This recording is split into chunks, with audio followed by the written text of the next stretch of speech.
Oke. Terus pengetahuan dan kebijaksanaan. Ini mirip kayak teorinya di filsafat Yunani. Semua kata dan perilaku yang benar diawali dari pengetahuan dan kebijaksanaan. Ilmu pengetahuan adalah rekan manusia yang paling penting. Harganya tidak ternilai, tidak pernah mengecewakan, selalu setia.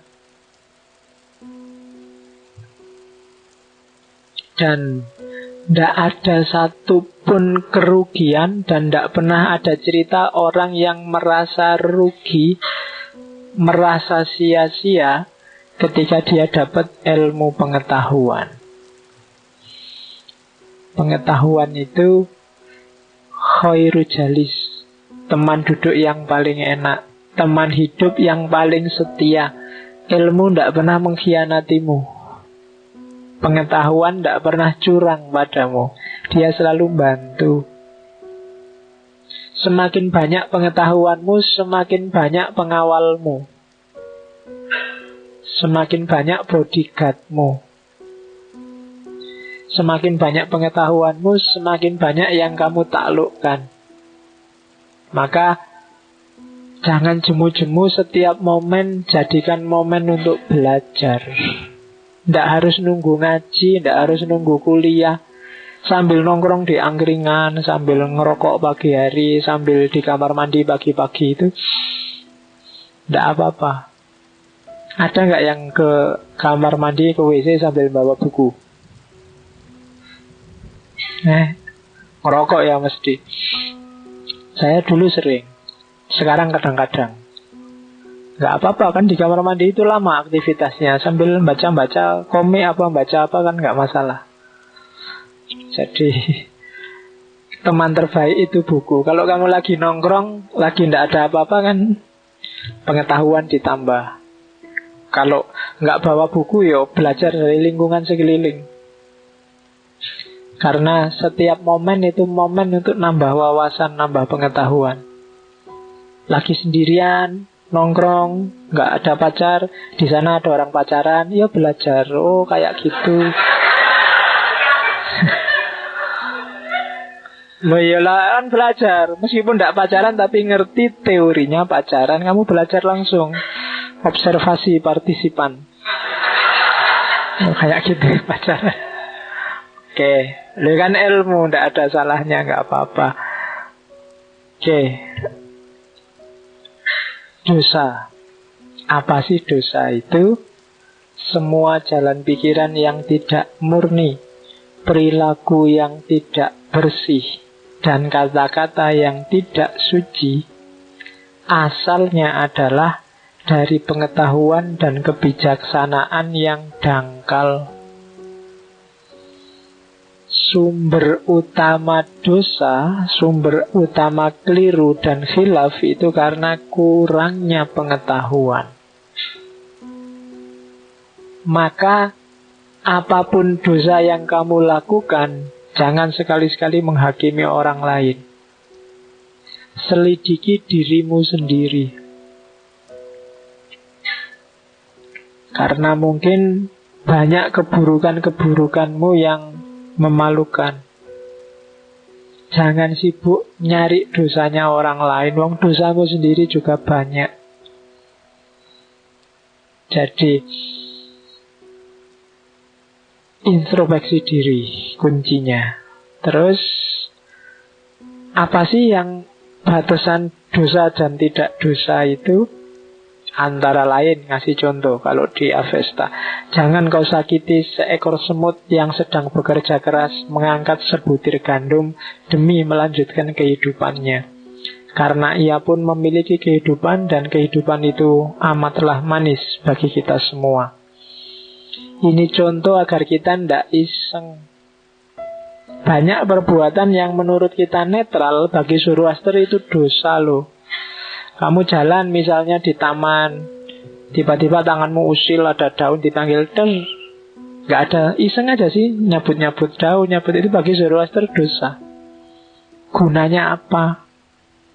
daunnya terus kamu buang di tempat sampah. Buat apa? Ada semut nggak ngapa-ngapain lewat, kamu bunuh semua. Gitu. Ya kan, kamu tega sekali, kamu pembunuh sebanyak itu orang, sebanyak itu semut. Loh, semut itu juga punya adik, kakak, pacar, sepupu. Loh, kasihan. Kamu kok tega sekali bunuh, tidak ada gunanya. Kan ada cerita wali itu kadang nginjak semut aja menyesal luar biasa. Bukan karena Allah pak cuma nginjak semut, tapi nginjak semut yang tidak ada gunanya.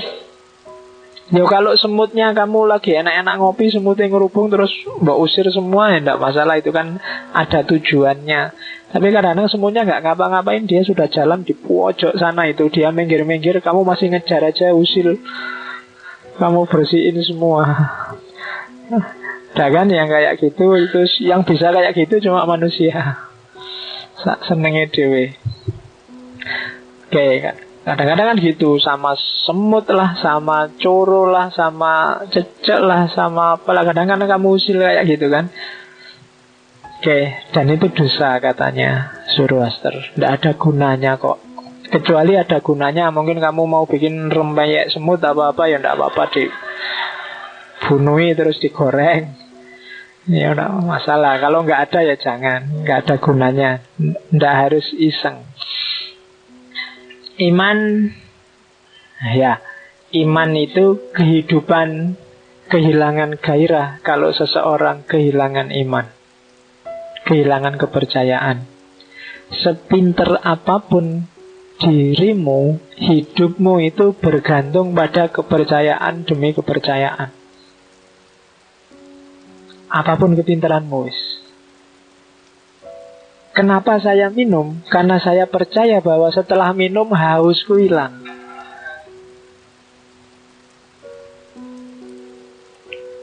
Ya kan? Beneran kan? Berarti kepercayaanku terbukti. Nggak ada orang yang bisa hidup tanpa kepercayaan. Ya, kepercayaan itu antara lain iman dalam agama.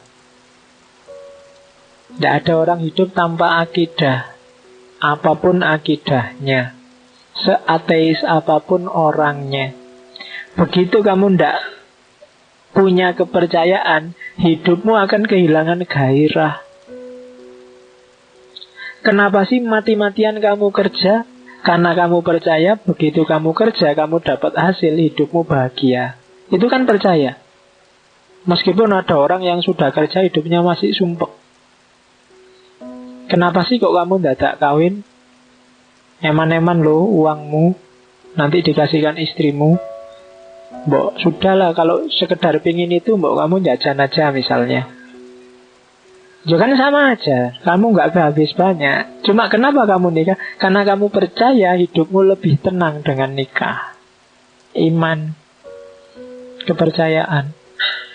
Kenapa kamu kok mau-maunya ngaji kayak gini 2 jam? Saya juga kok mau-maunya ngomong 2 jam, nggak selesai-selesai. Loh ya kan, loh kalau dipikir kayak gitu loh, ya ngapain capek-capek itu. Tapi kan ada kepercayaan yang kita yakini. Yo, sidik-sidik ono manfaatnya, syukur lah. Kemarin katanya sudah sampai sesi ke 100. Saya tidak pernah ngitung, jadi yombo lah, mbu 100, mbu 100, tidak pernah tak hitung.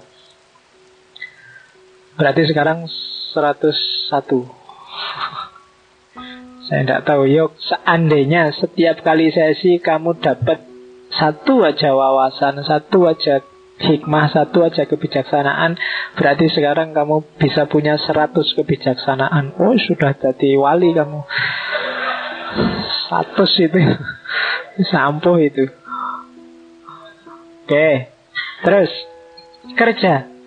Bagi orang Zoroaster profesi tertinggi itu tani.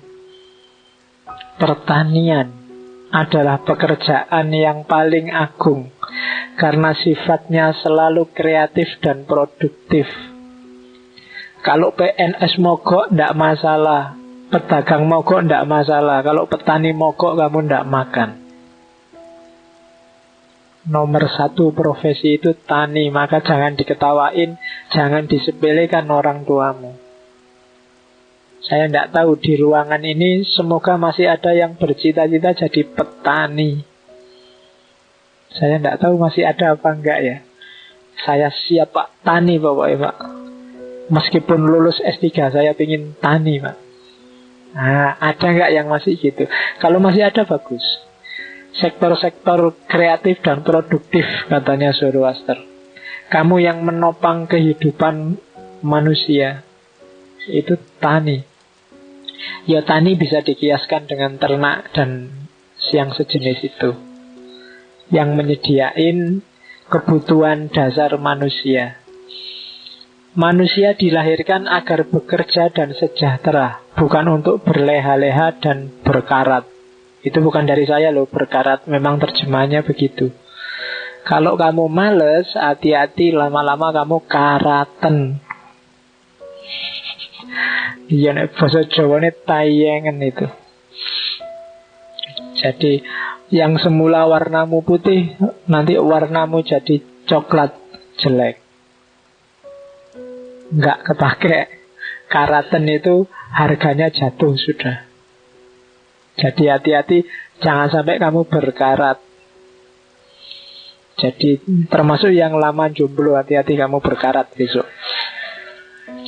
Yang sudah waktunya nikah, nikahlah. Nggak usah ditunggu-tunggu, nunggu apa lagi wong wis tuwa, daripada nanti karaten. Ya kalau karaten ya susah sendiri kamu. Oke, kita panen pada saat ini karena usaha leluhur kita di masa lalu. Maka anak-anak kita harusnya menikmati hasil jerih payah kita di masa yang akan datang. Kalau sekarang tidak ada yang mau jadi petani, maka anak cucumu besok entah dia bisa ngerti rasanya beras apa enggak.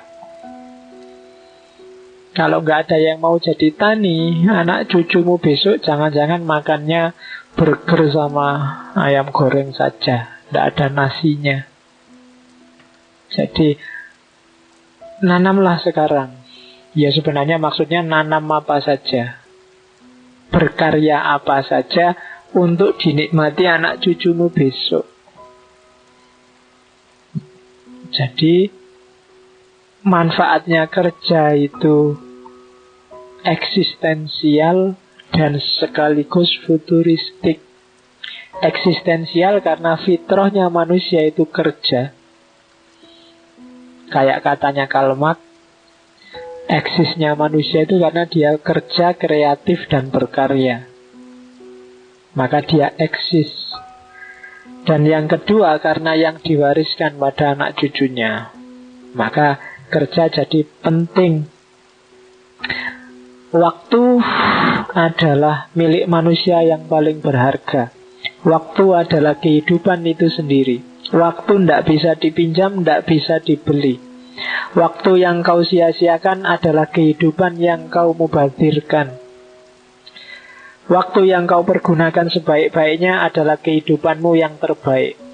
Seorang yang tidak pernah belajar apapun dari masa lalu akan dihukum oleh masa depan. Hati-hati dengan waktu. Temanmu paling baik dan musuhmu paling besar itu waktu. Kalau kamu bisa memanfaatkan dengan baik, dia akan sangat membantumu. Tapi kalau kamu melupakan dia, dia akan membunuhmu. Waktu yang kau sia-siakan adalah hidup yang kau mubazirkan. Sehari 24 jam, coba dihitung. Dari 24 jam itu berapa menit, berapa jam yang menurutmu penting. Menurutmu sudah kamu isi dengan hal-hal yang penting. Kamu rekap sendiri ya. Hari ini aku bangun jam 7 misalnya. Sholat subuhnya agak telat. Terus dari jam 7 sampai jam 12 ngapain aja. 7 sampai 8 ngapain, 8 sampai 9 ngapain. Kira-kira waktu yang mubazir dengan yang tidak mubazir perbandingannya berapa banding berapa. Nah itu karena waktulah hidupmu itu, hartamu yang paling berharga. Waktu tidak bisa balik. Nikmati momen apapun yang bisa kamu nikmati. Itu waktu. Kesederhanaan dan kebahagiaan. Hidup harus sederhana, Hidup dengan sederhana orang bahagia. Kuncinya di situ. Kesederhanaan bukan basa-basi. Sumber kebahagiaan sebenarnya adalah manusia. Dan manusia yang bahagia adalah manusia yang simple. Sederhana itu kan bahasa Inggrisnya simple. Simple itu tidak bulat,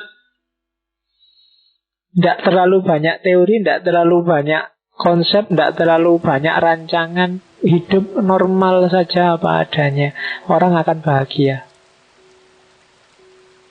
Semakin banyak kamu bulat berteori, semakin tidak simple, semakin kamu sumpek.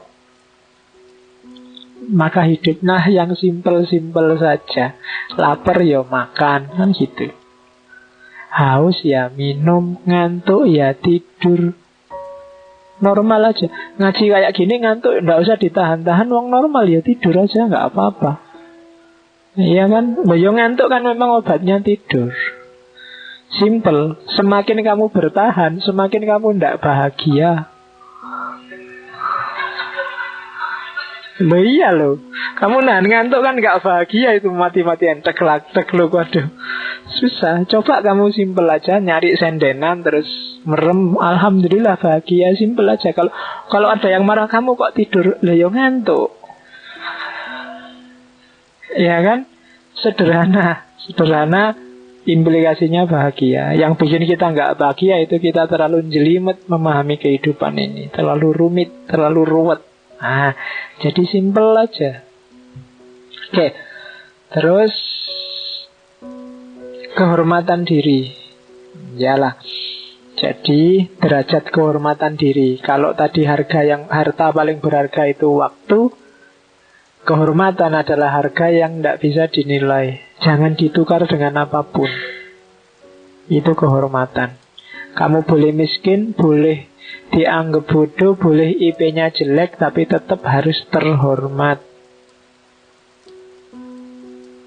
Mending kamu ndak lulus kuliah daripada maksain biar lulus, terus kamu ujian nyontek dan ketahuan.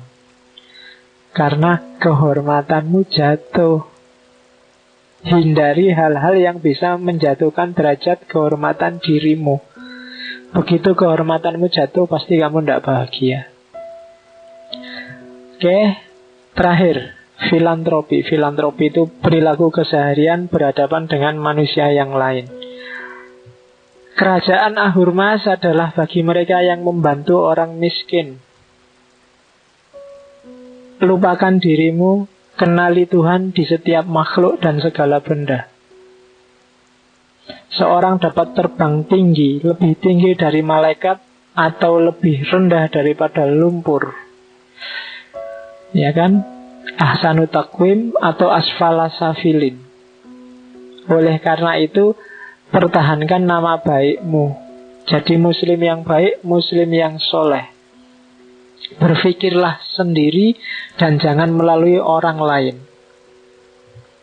Dan gak usah ngereko-ngereko itu kalimat tak tulis terakhir itu, bintang dan planet tidak menentukan jalan nasib dan kehidupan kita. Jangan percaya dengan kutukan ilmu hitam, keberuntungan, angka. Wis mikir sendiri, rumuskan sendiri hidupmu. Gak usah terlalu rumit kamu baca-baca ramalan bintang lah, baca-baca kan seringan yang kamu gitu ramalan. Mau ramalan bintang itu kadang-kadang setiap bulan sekali diulang ditampilkan lagi dan kamu masih percaya. Dan saya punya teman wartawan itu ya kentekan bahan ya dimasukkan yang bahan 2-3 bulan yang lalu dimasukkan lagi dan itu orang percaya.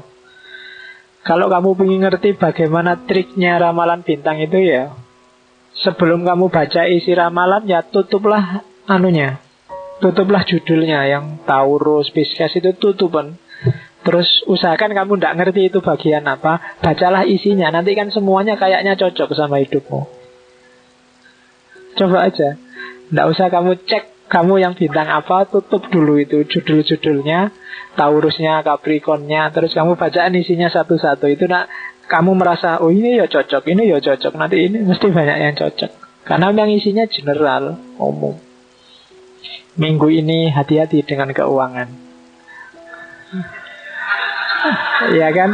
Loh, sebenarnya keuanganmu nggak masalah, tapi kamu terus nyari-nyari kan. Oh, apa ya kira-kira keuangan itu? Oh iya, yang ini mesti gitu. Ya kan?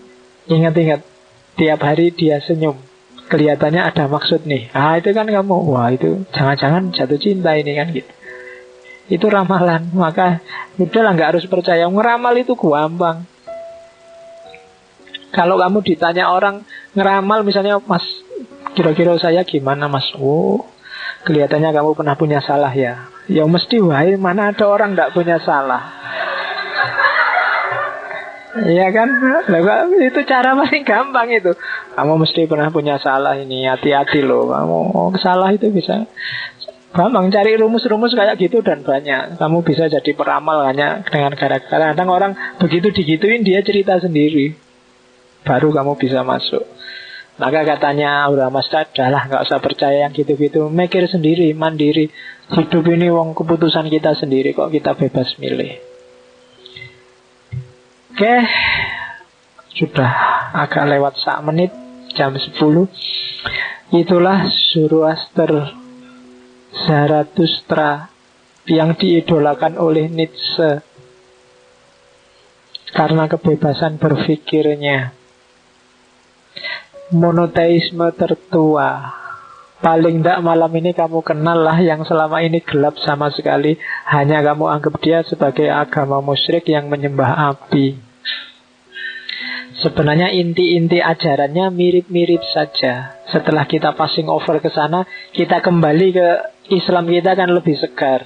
Itu tujuannya passing over.